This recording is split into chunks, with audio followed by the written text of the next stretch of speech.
Pagi hari ini kembali di studionya Mix Radio telah hadir narasumber yang akan ngobrol dan juga berbincang. Pagi hari ini kita akan ngobrolin tentang keamanan pangan pada makan bergizi gratis ya, sebuah program dari pemerintah dan juga SLHS. Nah, mungkin ada banyak di antara kita yang juga belum pernah tahu ya SLHS itu apa, kemudian juga keterkaitannya dengan program makan bergizi gratis yang diselenggarakan oleh pemerintah.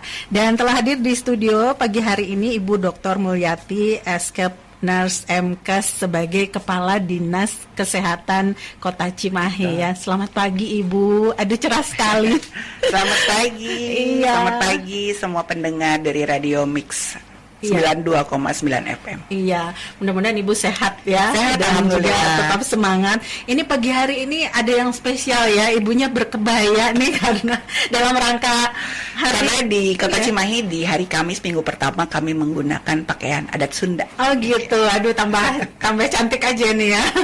Ibu dan juga rekan-rekan lain dari Dinas Kesehatan Kota Cimahi yang sudah hadir di studio. Terima kasih ya kehadirannya Ibu. Nah, ini kalau kita mungkin memperbincangkan atau ngobrol tentang keamanan pangan. Kalau kita sebelumnya mungkin sempat dengar juga ketahanan pangan gitu ya. Nah, kalau keamanan pangan itu gimana sih Bu? Apa sebetulnya? Oke, baik Bapak dan Ibu sekalian pendengar radio 92,9 FM, terkait dengan keamanan pangan adalah upaya yang diperlukan untuk menjamin bahwa pangan itu tidak akan menimbulkan bahaya atau tidak akan menimbulkan resiko kesehatan tentunya bagi konsumen ketika disiapkan dan atau dimakan sesuai dengan tujuan penggunaannya. Jadi itu adalah keamanan pangan. Jadi kalau keamanan pangan itu terkait juga tentunya dengan bahan baku ya, dilihat dari mulai bahan baku. Demikian barangkali. Iya. Nah, ini ternyata di keamanan pangan ini tidak hanya untuk program MBG ya, yang sekarang sedang berlangsung dan juga sudah banyak ya yang menerima manfaat dari MBG ini sendiri. Nah, ini mencakup apa saja keamanan pangannya itu? Seperti tadi Ibu sebutkan di produksinya mungkin ya, penyajiannya juga biar kita merasa safety gitu ya, merasa aman untuk mengkonsumsinya. Itu meliputi apa saja Bu?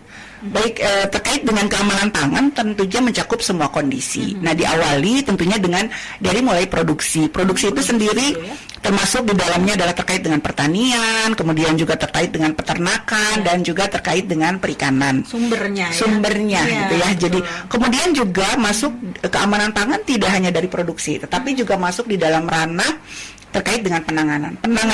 Misalnya apa? Dari mulai pengolahan, artinya dari bahan baku, kemudian diolah.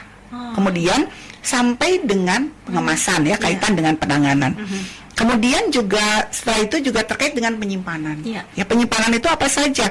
Kita lihat di gudangnya seperti apa. Kemudian tentunya juga rantai dingin itu harus juga kita perhatikan ya, kulkasnya.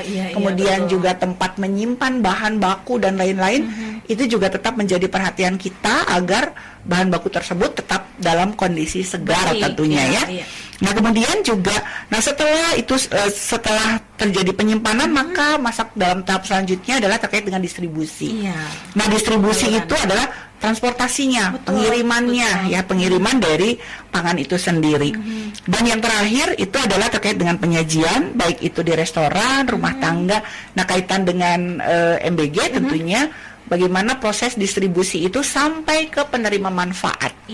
Penerima manfaat itu ada dua, ada anak sekolah dan juga ada yang di sektor kesehatan, ibu hamil, ibu menyusui dan tentunya balita. Jadi itu adalah terkait dengan keamanan pangan. Betul. Dan ternyata keamanan pangan ini tidak hanya di satu kondisi saja ya, tapi dari mulai persiapannya, penyajiannya, pengolahan, penyimpanan dan distribusi nih ya.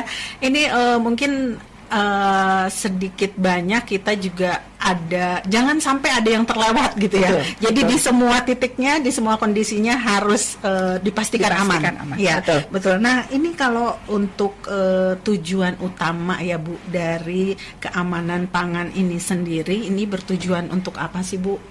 Nah, kalau kita lihat tujuan dari keamanan pangan itu adalah tentunya untuk mengendalikan bahaya.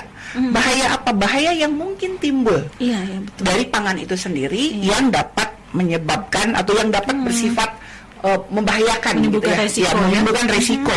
Terkait dengan dari biologi tentunya ada kita khawatir nanti ada bakteri, ada virus, ada parasit, kemudian juga ada jamur. Nah, dari kimia, dari residu pestisida misalnya, kemudian juga ada penambahan zat yang berlebihan, kemudian juga ada racun misalnya, atau dari bahan kimia industri yang dimungkinkan ada di dalam pangan itu sendiri, gitu ya.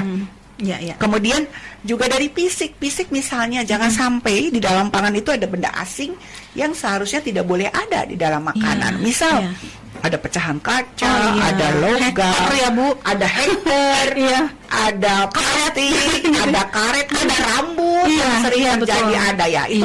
Hal-hal yang tidak boleh ada sebetulnya di dalam pangan yang akan kita konsumsi. Nah, jadi kalau kita lihat secara ringkas itu, keamanan pangan itu apa? Jadi keamanan pangan adalah berfokus pada kualitas higienis dari makanan untuk memastikan tentunya bahwa makanan itu tersebut layak dan aman untuk dikonsumsi. Jadi tentunya kami dari Dinas Kesehatan juga bersama dengan Dinas Pangan dan Pertanian Kota Cimahi fokus terkait dengan programnya Bapak Presiden, yang tentunya program ini harus kita sukseskan bersama-sama. Karena tujuan dari program ini adalah sangat bagus untuk bagaimana mempersiapkan generasi emas ke depan. Diawali dari hari ini. Jadi 20 tahun ke depan mungkin dari program yang kita laksanakan hari ini, dampaknya itu dapat kita lihat nanti 20 tahun ke depan. Jadi mari kita siapkan program ini dengan sebaik mungkin. Gitu ya. Jadi ini salah satu program yang mungkin untuk memastikan bahwa si penerima manfaat ini dapat makanan yang bergizi. Nah, ternyata gizi ini sangat penting ya, Bu. Iya, betul. Menjadi landasan ya buat melakukan aktivitas, kemudian juga tumbuh kembang dari kalau usia anak sekolah dan sebagainya. Nah, ini berkaitan dengan keterkaitan antara keamanan pangan, kemudian juga dengan program MBG sekali lagi ya. Seperti yang ini salah satu program seperti yang Ibu sebutkan tadi harus kita sukseskan gitu ya. Dan Dinas Kesehatan sepertinya punya tanggung jawab besar nih ya untuk menyukseskan program MBG ini dari sisi keamanan pangannya terutama. Nah, ini kalau dalam keterkaitannya dengan pelaksanaan program MBG, Dinas Kesehatan tentunya punya tugas dan juga fungsi yang lumayan berat ya, Bu. Ini apa saja sih, Bu, untuk mengawal suksesnya program MBG ini? Baik, seperti juga kita ketahui bersama, mungkin awal-awal program ini diluncurkan, kami di daerah belum diajak untuk ikut serta, atau juga mungkin karena program ini baru ya, sehingga kami di daerah juga. Tetapi beberapa bulan langsung dari pusat ya? Iya, dari pusat, Pak, dari BGN, Badan Gizi Nasional, betul. Masuk ke SPPG. Jadi pada saat awal mungkin Dinas Kesehatan juga tidak terlalu dilibatkan langsung. Tetapi beberapa bulan ke belakang ada beberapa regulasi yang menugaskan kepada kami semua pejabat di daerah dari Pemda, kemudian juga tentunya dalam hal ini juga Dinas Kesehatan kami punya tugas khusus di dalam mensukseskan programnya Bapak Presiden ini. Nah, kaitan dengan makan bergizi gratis, Dinas Kesehatan juga pertama kita punya fungsi pengawasannya ya. Pengawasan terhadap apa? Pengawasan dan pembinaan pangan. Di antaranya yang kami lakukan adalah melaksanakan inspeksi kesehatan lingkungan. Jadi Bapak dan Ibu sekalian penduduk Kota Cimahi, terhadap SPPG yang ada di Kota Cimahi yang sudah beroperasi, tentunya kami sudah melaksanakan penyuluhan keamanan pangan untuk para penjamah makanan, penjamah pangan. Jadi artinya untuk orang yang menyiapkan dari mulai menyiapkan bahan baku sampai ke petugas yang melaksanakan distribusi, kami dari Dinas Kesehatan itu secara terjadwal sudah selesai melaksanakan penyuluhan keamanan pangan. Nah, kami juga di dalam fungsi pengawasan itu kami melaksanakan inspeksi kesehatan lingkungan. Jadi tidak cuma pelaksananya aja, tapi lingkungannya juga ya tidak hanya melaksanakan penyuluhannya saja untuk para penjamah makanan, kami juga melaksanakan inspeksi kesehatan lingkungan. Iya. Nah, di dalam inspeksi kesehatan lingkungan itu tentu kami punya sanitarian yang ada di Dinas Kesehatan dan juga yang ada di Puskesmas. Jadi kami bersama-sama, karena kita ketahui bersama bahwa Puskesmas itu kan sebagai pembina di wilayah ya. Iya, iya. Sebagai aparat yang memang menjadi Di lapangan langsung di lapangan. ya? Iya. Jadi sanitarian Jadi melalui Puskesmas, betul, sanitarian Puskesmas dan juga sanitarian yang ada di Dinas Kesehatan dan juga tentunya dengan Kepala Puskesmas dan Dinas Kesehatan secara keseluruhan, kami melaksanakan inspeksi kesehatan lingkungan terhadap seluruh SPPG yang ada di Kota Cimahi, gitu ya. Nah, kemudian juga tentu perlu juga kami melaksanakan juga sosialisasi, baik itu melakukan sosialisasi secara langsung ataupun melalui media sosial yang kami miliki terhadap penerima sasaran MBG itu sendiri. Jadi kami melaksanakan itu yang sudah kami lakukan. Nah, tentunya sebelum sertifikat layak hygiene sanitasi itu terbit, ada beberapa tahapan tentunya yang harus kita laksanakan dan apa yang menjadi tugas dari SPPG itu sendiri. Jadi selama ini insya Allah di Kota Cimahi antara SPPG dan juga antara Dinas Kesehatan itu sudah terjalin hubungan yang baik gitu ya, seperti itu barangkali. Jadi mungkin karena tadi titik beratnya di pengawasan ya Bu ya, mungkin tugas utama dari Dinas Kesehatan ini pengawasan dalam pelaksanaan MBG ini ya salah satunya. Nah ini tadi sempat disinggung sedikit mengenai SLHS. Nah sertifikasi ini like kepanjangan sanitasi. Sertifikat like hygiene sanitasi. Oh iya. Nah itu berupa apa ya? Maksudnya kepastian mengenai kelayakan atau dan ini tidak cuma untuk SPPG ya, Bu? Betul. Jadi SLHS ini apa sih Bu sebetulnya? Jadi Bapak dan Ibu sekalian, kaitan dengan SLHS itu adalah sertifikat like hygiene sanitasi. Nah, bukan hanya SPPG saja yang harus punya SLHS, tetapi tentunya seperti depot air minum, restoran, itu juga yang menyediakan pangan siap saji tentunya harus sudah punya SLHS karena secara regulasi seperti itu. Nah, seperti kita juga ketahui bersama SLHS itu macam-macam, Bu ya. Kalau ada kategori A misalnya, kategori A itu dia yang menyiapkan pangan itu kurang dari 750 porsi. Nah, gitu ya. Kalau dengan yang lebih dari 750 porsi itu termasuk kategori B ya. Karena kategori B itu seperti kita ketahui bersama bahwa dapur SPPG itu membuat porsi banyak, ribuan. Jadi itu nanti masuknya adalah kategori B ya Bu ya, kategori B. Lebih dari 750 porsi dan kalau kategori C itu adalah untuk penerbangan internasional misalnya seperti itu ya. Nah, tentunya apa sih SLHS itu? Mungkin masyarakat sekarang mulai terhadap pentingnya SLHS karena ada beberapa kejadian keracunan yang akhir-akhir ini marak. Alhamdulillah di Kota Cimahi insya Allah jangan aman, jangan sampai ya Bu. Tentunya ini juga perlu komitmen semua pihak komitmen dari SPPG, komitmen juga dari mitra SPPG dan juga perlunya komitmen dari kita semua untuk keberlangsungan program baik.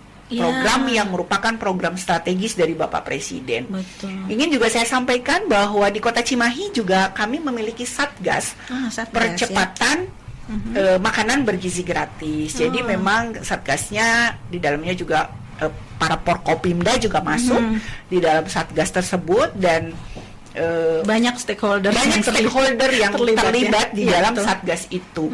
Dan perlu juga saya sampaikan bahwa satgas yang sudah dibentuk oleh Bapak Wali Kota Cimahi secara bertahap kami juga melaksanakan, termasuk Bapak Wali Kota, Pak Kapolres, Pak Dandim, Ibu Kejari, Ketua DPRD dan Ketua Pengadilan Bali Bandung itu juga secara terjadwal mengunjungi SPPG.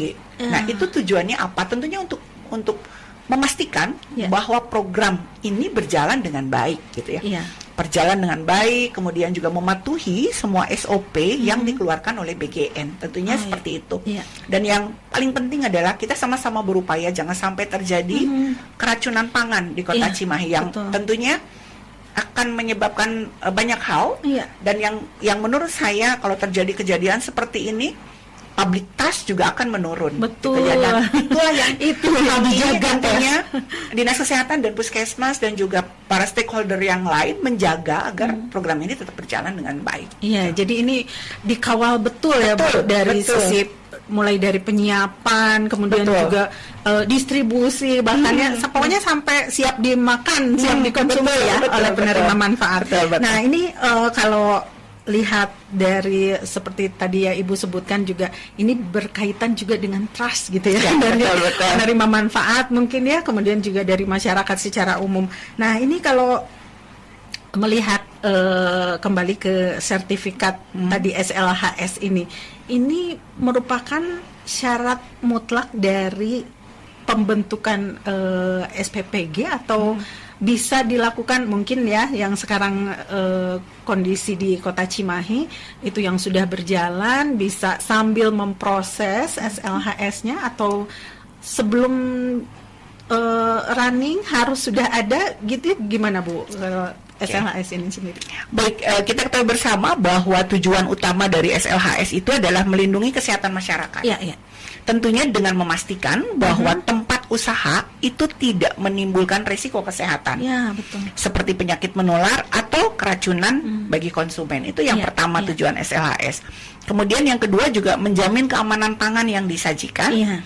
Dan meningkatkan kepercayaan konsumen yang tadi iya, saya trust, sampaikan ya, public trust itu terhadap kebersihan dan kualitas dari produk usaha. Jadi itu iya, adalah iya, betul. tujuan utama dari SLHS. Nah, pada saat program ini mulai digagas dan mulai di-launching, berdirilah SPPG ini. Kemudian ada regulasi-regulasi terbaru bahwa SPPG itu harus memiliki SLHS. Nah, tentunya juga kami bersama dengan SPPG, kemudian juga kami juga bersama dengan dinas terkait, Iya.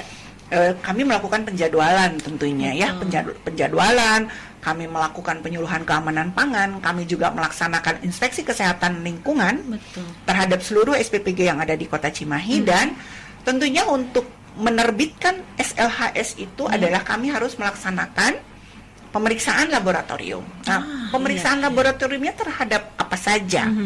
Tentu kami melaksanakan pemeriksaan terhadap 2 jenis makanan yang siap saji. Misalnya di SPPG itu dia nyiapin makannya, misalnya untuk anak sekolah itu ayam misalnya atau sayur gitu ya. Nah, makanan dan sayur itulah yang kami periksa gitu ya, yang kami periksakan di laboratorium ya, ke Bu? laboratorium Ya. tentunya. Nah, setelah itu juga kami melaksanakan pemeriksaan terhadap 2 jenis alat. Oh, Apus iya, iya. alat yang digunakan untuk memasak. Iya. Jadi tentu kalau untuk pemeriksaan laboratorium, kami juga di Dinas Kesehatan ada petugas ATLM yang petugas laboratorium yang memang punya kompetensi dan kewenangan untuk melakukan pemeriksaan itu. Iya. Jadi kami melakukan apus alat terhadap 2 alat yang digunakan. Dan yang ketiga juga kami melaksanakan pemeriksaan sampel air. Oh, Nah, air ya. Sampel air yang digunakan untuk aktivitas di SPPG. Iya. Nah, jadi itu.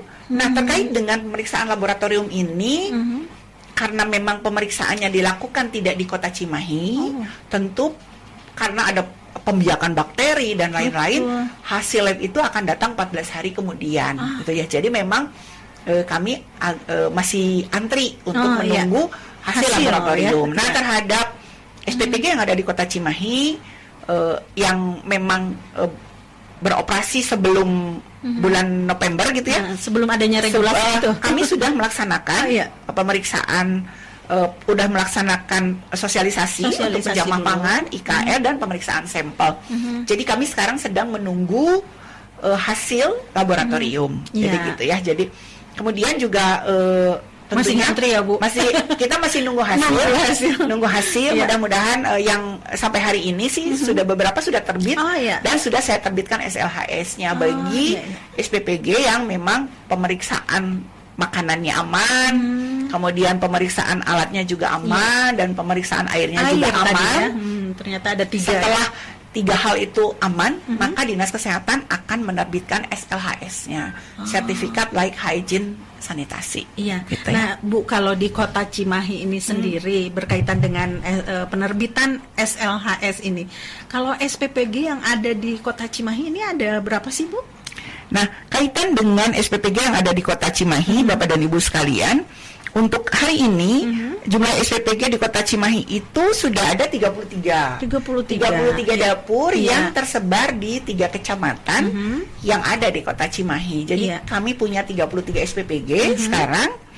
Nah, kemudian juga yang tentu SPPG itu walaupun berdiri tetapi belum ada izin dari BGN ya, itu juga belum bisa beroperasi. Jadi BGN juga pasti dia punya standar sendiri yang di luar kewenangan Pemda tentunya ya. Jadi izin operasional itu dikeluarkan oleh BGN, Badan Izin Nasional gitu ya. Nah, dari SPPG sudah 33 di Kota Cimahi, yang beroperasi itu 30 SPPG gitu ya. Nah, relawan yang istilah dari BGN itu yang masak, yang ngolah makan, namanya relawan. Oh, relawan. Kalau di kesehatan di kami namanya adalah penjamah makanan. Nah, Dinas Kesehatan sudah melatih yang dari bagian QC bahan baku, yang masak, yang bagian pemorsian, kemudian yang nganterin. Kami sudah latih sebanyak 1.550 orang. Itu penjamah makanan ya. Kalau dari sisi kesehatan kita bilang adalah penjamah makanan, tetapi di BGN istilahnya adalah relawan gitu ya. Seperti itu barangkali. Iya. Nah, kalau dari tadi 33 SPPG yang ada di Kota Cimahi, kemudian 30 yang sudah beroperasi, ini yang sudah terbit SLHS-nya itu berapa, Bu? Nah, sampai hari ini yang sudah kami terbitkan SLHS-nya adalah ada di 11 SPPG. Oh, sudah 11, sudah terbit. Ya? Sisanya adalah kami masih menunggu hasil laboratorium. Nah, kemudian terhadap hasil laboratorium yang belum, maksudnya ada hasil yang tidak aman, apa yang dilakukan oleh Dinas Kesehatan? Tentu kami melaksanakan pengambilan sampel. Sempat ada ya, Bu? Ada, Bu. Jadi kalau misalnya airnya ternyata itu tidak aman misalnya ya, tentu Dinas Kesehatan dan SPPG juga proaktif terhadap advis yang diberikan oleh Dinas Kesehatan. Airnya adalah harus dalam hal memasak sambil menunggu hasil lab yang baru, masaknya harus pakai air galon. Jadi itu adalah hal-hal yang kami sampaikan kepada kepala SPPG. Jadi masaknya harus pakai air galon dan sambil menunggu hasil pemeriksaan laboratorium itu keluar terhadap sumber air yang ada di SPPG. Oh, gitu ya, Bu. Gitu. Jadi kami baru 11 sambil menunggu hasil lab yang lain. Mudah-mudahan dalam waktu dekat hasil labnya bisa ada. Iya, tapi semuanya dari 30 yang sudah beroperasi sudah mengajukan, Bu? Sudah. Dan kami sudah melaksanakan proses pelatihan, kemudian juga inspeksi kesehatan lingkungan dan pengambilan sampel. Jadi kami sudah lakukan. Sudah dilakukan ya di Kota Cimahi. Bu, ini satu informasi untuk Anda good listeners yang ingin menyaksikan secara langsung perbincangan ini, mungkin juga sudah pada lihat ya di posternya kalau kita juga live di Instagram Dinkes Cimahi Care. Dan untuk Anda juga yang ingin mengajukan pertanyaan atau ingin berinteraksi secara langsung, silahkan di 085 161 280929. Tapi ini sudah ada pertanyaan yang masuk ya, Bu, di WhatsApp.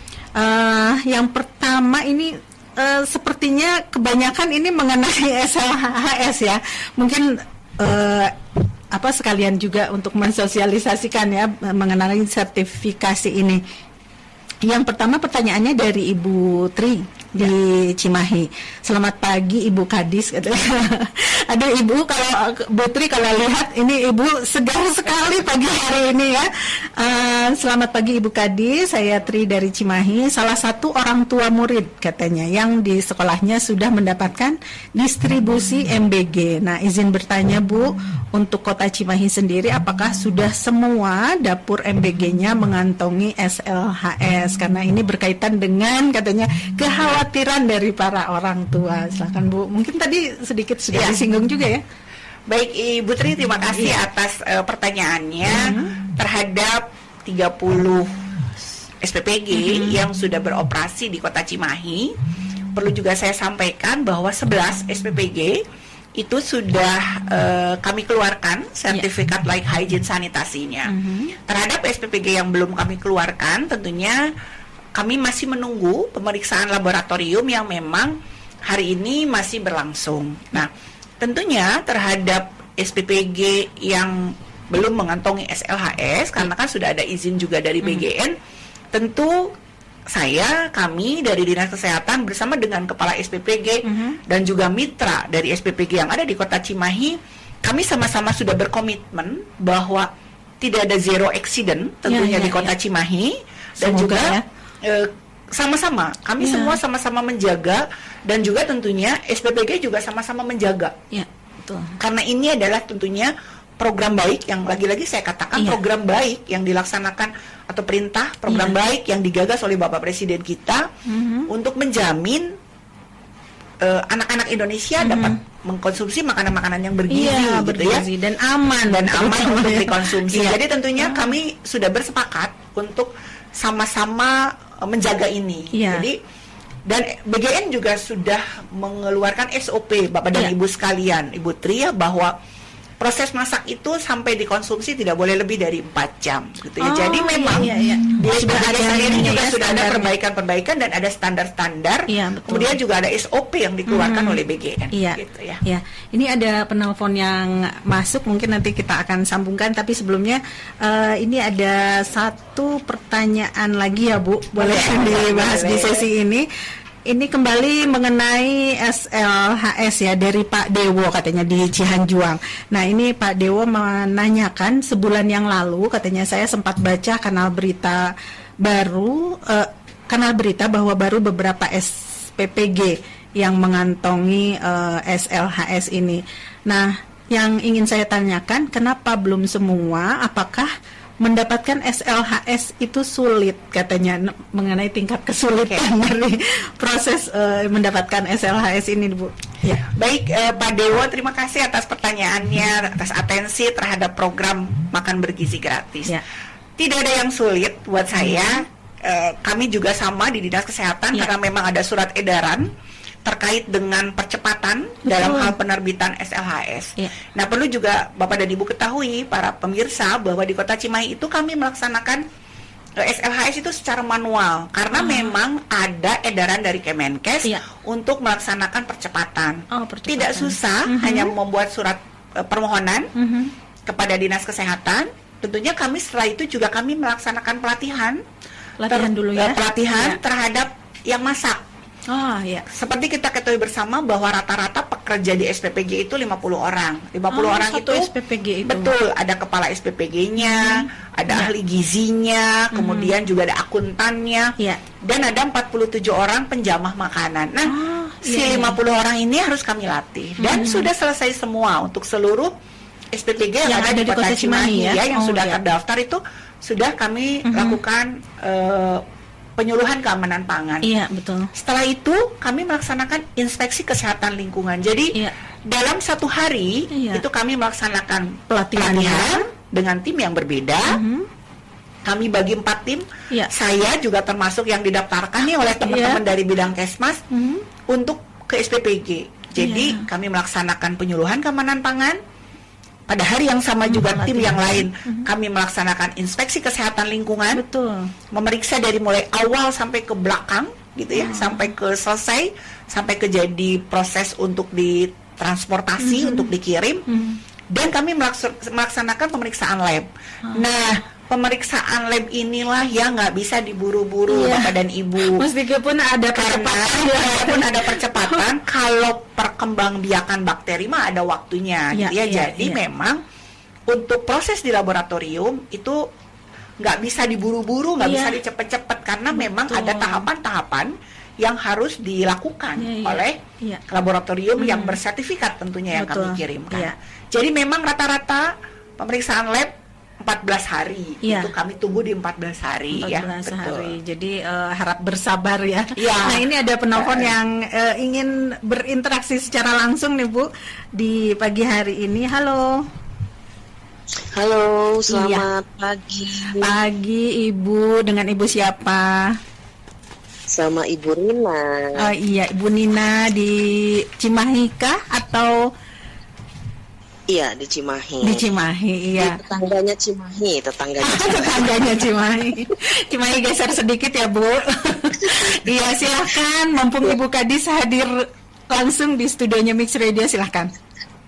Iya, selamat pagi Ibu. Iya. Selamat pagi Bu Nina, terima kasih sudah mau menanggapi atau berkomentar terhadap hal-hal yang kami diskusikan pagi hari ini. Iya. Iya, terima kasih. Saya tadi baru gabung ya, baru dengerin gitu. Agak menarik juga nih soal MBG. Ini saya kan sebagai ibu juga ya, ibu yang satu sudah menerima MBG gitu, anaknya yang satu belum nih, dan rencananya akan. Nah, kalau kita lihat dapur MBG ini kan bersih banget ya gitu. Karena saya waktu itu pernah survei gitu, karena saya kelas.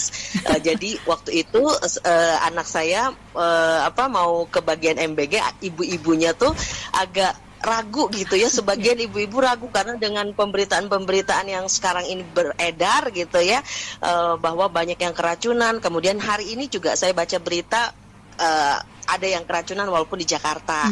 Nah, itu penyebabnya apa ya, Bu?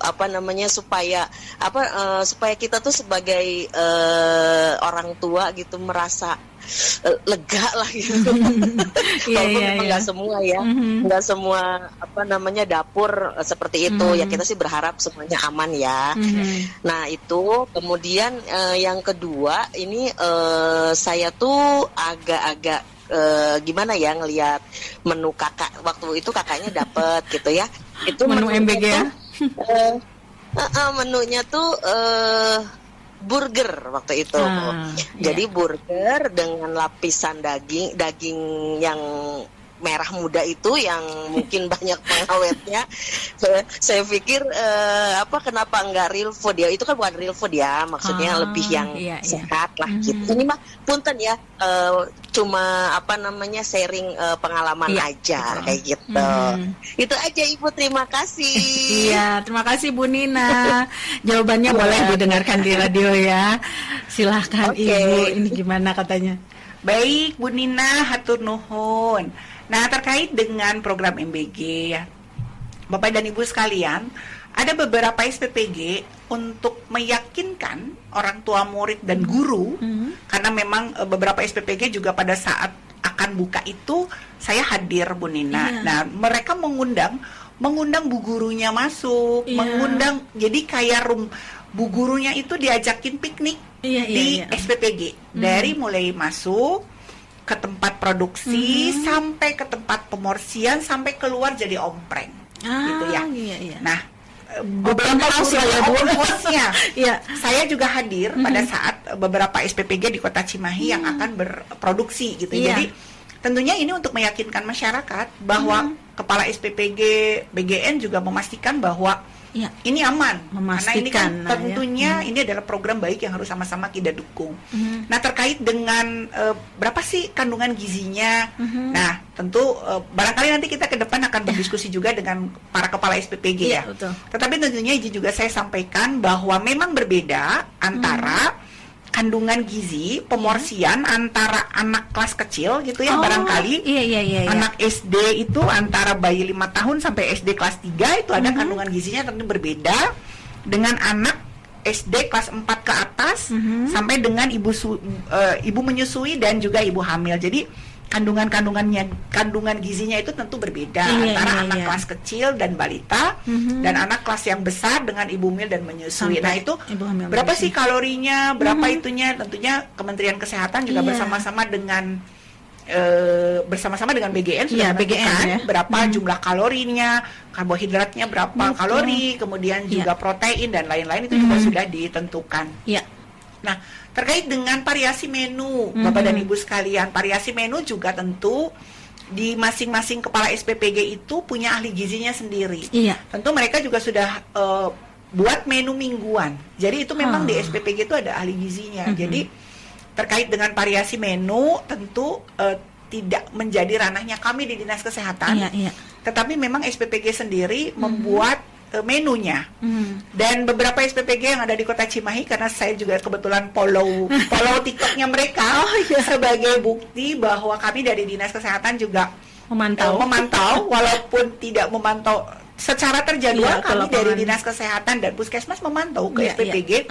Saya juga setiap hari ada kerjaan tambahan melihat TikTok, melihat metodenya mereka. Mereka masak apa ya? Karena ada yang daily, yang tiap hari mereka itu me-upload kegiatan mereka itu di medsos. Nah, ini tentunya juga ingin SPPG juga ingin memastikan bahwa apa yang dilakukan oleh mereka di dapur itu aman, gitu ya. Sudah sesuai karena mereka juga ada SOP sendiri sih yang ditertibkan oleh BGN, Bu Nina. Jadi insya Allah Bu Nina, terima kasih. Jangan khawatir. Tetapi tentunya kalau misalnya kan 4 jam itu dari mulai dimasak harus sampai ke sekolah. Kalau anaknya nih ya, saran saya terhadap seluruh masyarakat, ada waktunya kapan MBG itu di penannya omprengnya itu udah di posisi jam 4, di posisi jam 3 sore. Kemudian juga terdapat perubahan bau, perubahan warna, ya sebaiknya itu dikonsulkan ke ibu gurunya ataupun juga ke kepala SPPG-nya. Jadi kalau sekolah sebaiknya disampaikan ke ibu gurunya. Jadi juga pentingnya kita memberi edukasi terhadap anak-anak kita sebagai, termasuk juga yang menjadi ranah tanggung jawab saya adalah ibu hamil, ibu menyusui dan balita, karena itu kan sektor kesehatan ya, sektor kesehatan non pendidikan ya. Jadi itu menjadi tanggung jawab saya gitu ya. Jadi kalau memang sudah ada warnanya berbau ataupun ini ya jangan dikonsumsi, lapor ke bu guru, itu yang paling aman menurut saya. Bu guru juga pasti akan melaporkan kepada SPPG-nya. Gitu, jadi barangkali. Bu Nina, mudah-mudahan ini cukup menjawab, dan juga untuk good listeners yang lain, mudah-mudahan kekhawatirannya sudah cukup terpuaskan gitu ya, dan mudah-mudahan semuanya berjalan dengan lancar. Tapi jangan lupa untuk ikut mengawasi juga, ikut mengontrol pelaksanaan dari MBG ini.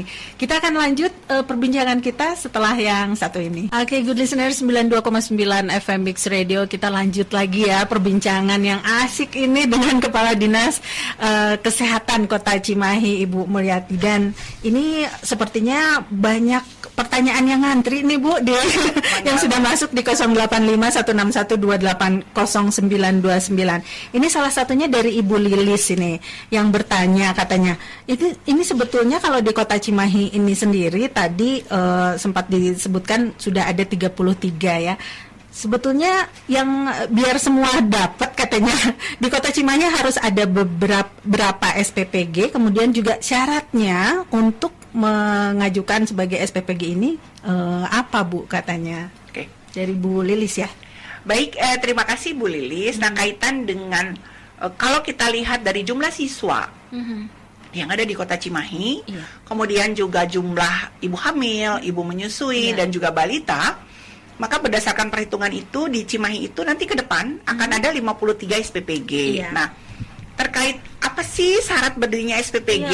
Nah, itu tentunya tidak di dalam ranah kami Pemda, dalam hal ini juga Dinas Kesehatan untuk menjawabnya, karena sepanjang informasi yang saya sampaikan bahwa pendirian SPPG itu dapat langsung ke BGN melalui aplikasi yang dimiliki oleh BGN, gitu ya. Jadi memang kami dari Pemda tidak mengetahui bagaimana cara untuk daftarnya ke situ. Jadi barangkali dapat ditanyakan. Persyaratan untuk mendapatkan sertifikasi itu SLHS ini. Nah, kalau kaitan dengan syaratnya apa sih untuk dapat SLHS? Gitu ya, ada beberapa hal tentunya yang harus dipenuhi oleh para SPPG ya. Para SPPG yang pertama tentu harus ada surat permohonan ke Dinas Kesehatan. Kemudian yang kedua juga ada dokumen penetapan SPPG dari Badan Gizi Nasional, ya kan?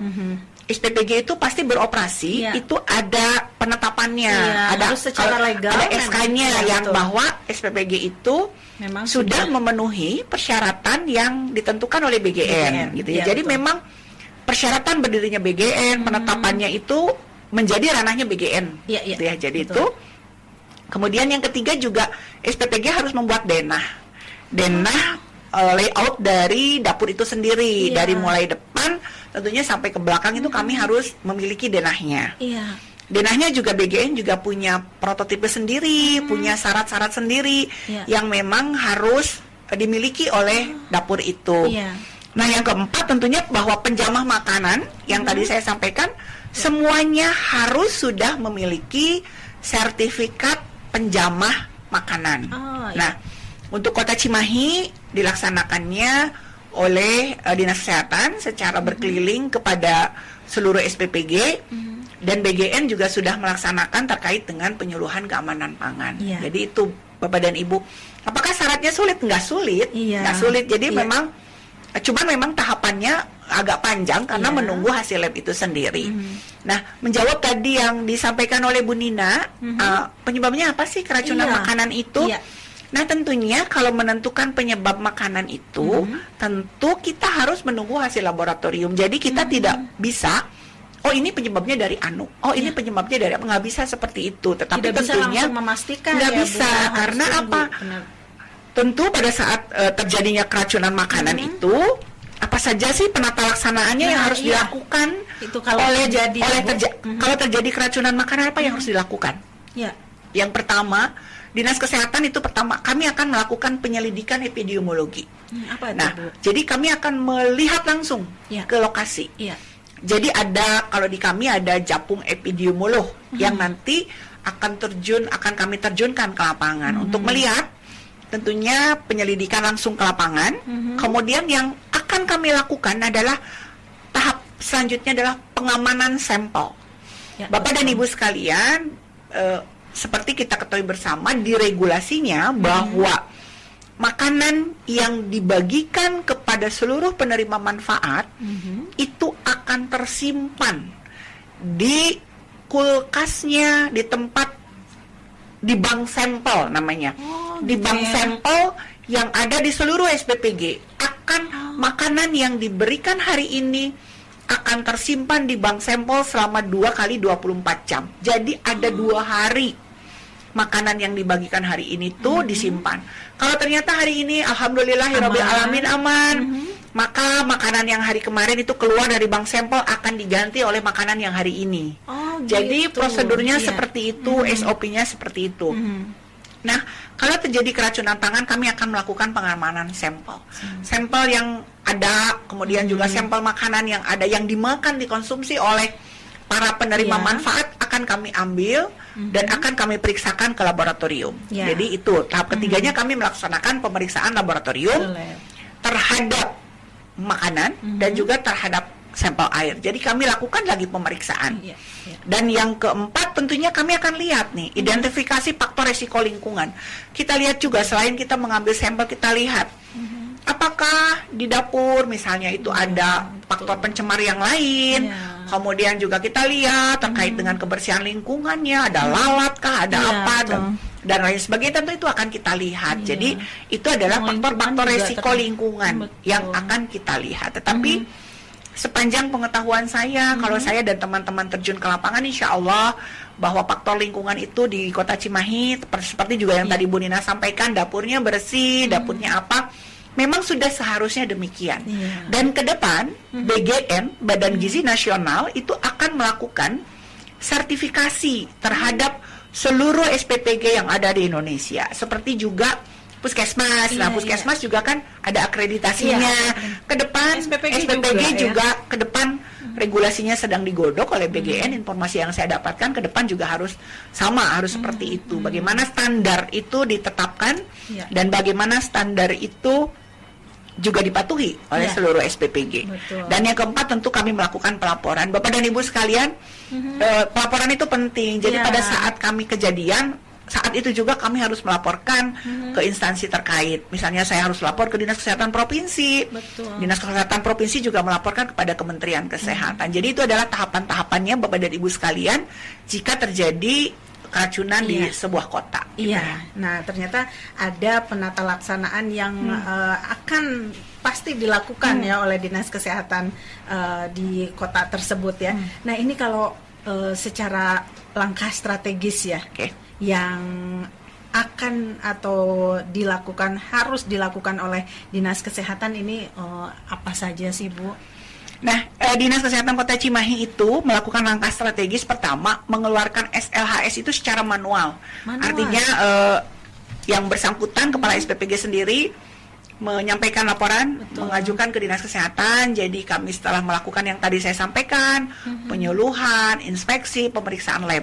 Jadi melakukan langsung ke kami, tidak melalui OSS di DPMP TSP ya. Jadi seperti itu, kami manual ya. Karena memang ada surat edarannya dari Kementerian Kesehatan dalam rangka percepatan penerbitan SLHS gitu ya. Kemudian juga kami kemarin itu dalam 1 bulan kami bagi 4 tim. 4 tim isinya siapa saja? Tentu isinya adalah dari Dinas Kesehatan dan juga Puskesmas.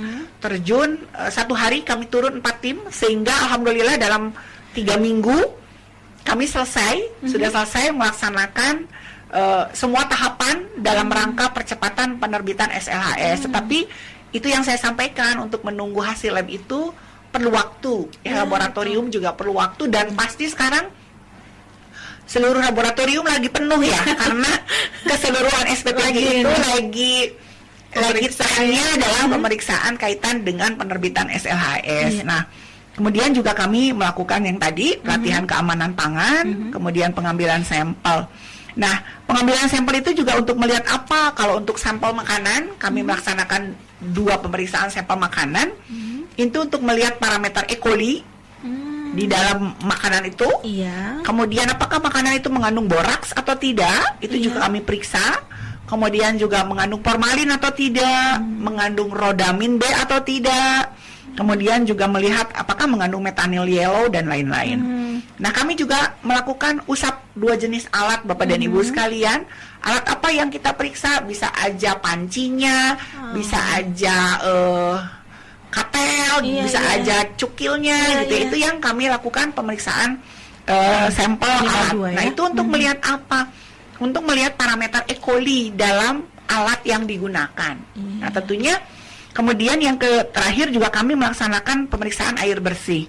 Nah, air bersih itu sendiri untuk melihat apa? Untuk melihat parameter E. coli. Dan ini penting, Bapak dan Ibu sekalian. Jika di dalam salah satu itu tidak memenuhi syarat, kami dari Dinas Kesehatan tidak akan menerbitkan SLHS. Jadi sampel makanan harus clear, sampel usap alat harus clear, pemeriksaan air juga harus clear.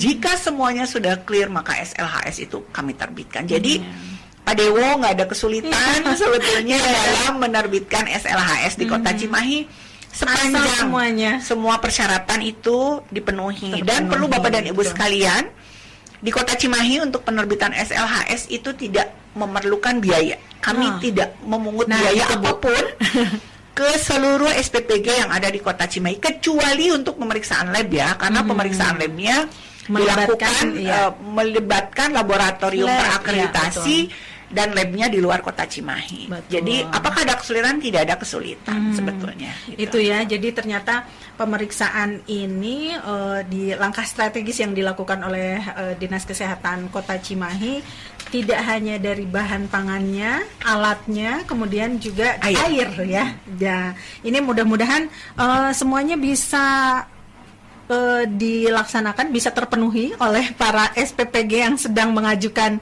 SLHS ya Bu. Nah, ini pertanyaan terakhir Bu yang diajukan oleh Ibu Dian. Ibu Dian menanyakan katanya, apakah ada batas sampai kapan Bu untuk SPPG harus segera mengajukan SLHS kalau sudah berjalan ya? Kemudian juga masa berlakunya SLHS ini sendiri itu berapa lama Bu? Bu Dewi hatur nuhun atas pertanyaannya. Bu Dian. Hatur nuhun atas pertanyaannya. Masa berlakunya SLHS itu 3 tahun. 3 tahun. Jadi setelah 3 tahun kami akan tinjau ulang. Nah, tetapi di sela waktu 3 tahun itu pasti kami Dinas Kesehatan dengan Puskesmas juga secara kontinu pasti akan secara insidentil melakukan pemeriksaan lain gitu ya. Ini untuk apa? Untuk kami ingin memastikan bahwa program ini berjalan dengan baik gitu ya. Nah, kemudian tadi apa lagi? Sampai kapan ini batasnya SPPG? Nah, Bapak dan Ibu sekalian, sesuai dengan juga surat edaran dari Kementerian Kesehatan dan BGN, bulan ini kami sudah selesai melaksanakan yang tadi saya lakukan, pelatihan dan lain-lain gitu ya. Nah, tentunya kepada SPPG baru itu dalam 1 bulan harus sudah memiliki SLHS gitu ya. Iya. Harus punya dalam waktu 1 bulan harus sudah terbit SLHS-nya karena Betul. pemeriksaan labnya aja kan memerlukan waktu sekitar 2 minggu. Iya. Jadi kami himbau juga kepada seluruh kepala SPPG dan juga mitra apabila akan beroperasi segera mengurus proses SLHS-nya walaupun sudah ada penetapan dari BGN sebagai SPPG. Iya, gitu ya. iya. Nah, ini nggak kerasa Bu, ternyata kita sudah harus mengakhiri dulu. Ini obrolan yang asik, informasinya juga nyampainya kayaknya enak gitu ya kita untuk menyimak informasi-informasi yang diberikan oleh Dinas Kesehatan Kota Cimahi untuk Anda SPPG kemudian yang akan mungkin mengajukan menjadi SPPG dan juga penerima manfaat ya dari program MBG ini sendiri. Nah, sebagai penutup silahkan disampaikan Bu, mungkin himbauan, ajakan untuk para calon yang akan mengajukan sebagai SPPG, kemudian juga untuk masyarakat Kota Cimahi secara keseluruhan, silahkan Bu. Baik, terima kasih bahwa kami juga sampaikan kepada seluruh SPPG yang sudah memiliki sertifikat layak hygiene sanitasi tentunya agar tetap menjaga keamanan pangan. Nah, sehingga penerima manfaat itu mendapat makanan yang sehat menuju generasi emas yang tentunya sehat dan produktif. Jadi, kalaupun SLHS-nya sudah terbit, semua pihak di SPPG juga harus tetap menjaga mutu layanan, harus tetap menjaga bahwa makanan yang disampaikan, diberikan kepada penerima manfaat adalah makanan yang aman tentunya ya, pangan yang aman, sehingga para penerima manfaat itu menerima makanan yang sehat gitu ya. Itu barangkali kalau dari kami, dan juga pada kesempatan ini juga ingin menghimbau kepada seluruh penerima manfaat yang ada di Kota Cimahi, yuk mari manfaatkan program dari Bapak Presiden ini dengan penuh keyakinan dan kepercayaan bahwa kami Dinas Kesehatan dan juga stakeholder terkait di pemerintah daerah Kota Cimahi sama-sama menjalankan ini dengan baik. Kami juga secara bertahap melaksanakan kunjungan secara rutin kepada SPPG yang ada di Kota Cimahi. Jadi mari kita sukseskan program ini, mari kita sama-sama pihak bertanggung jawab sesuai juga tentunya dengan tugas pokok dan fungsi masing-masing. Iya. Itu saja, terima kasih. Iya, jadi kita kawal bersama ya program ini agar bisa terlaksana dengan baik, terutama di Kota Cimahi yang Betul. kita cintai ini ya. Terima kasih Ibu sekali lagi Sama. kehadirannya, dan juga untuk Anda mungkin di lain waktu kita bisa ketemu lagi dengan Ibu Mulyati sebagai Kepala Dinas Dinas Kesehatan Kota Cimahi. Dan untuk kesempatan kali ini terima kasih sekali lagi atas kehadirannya.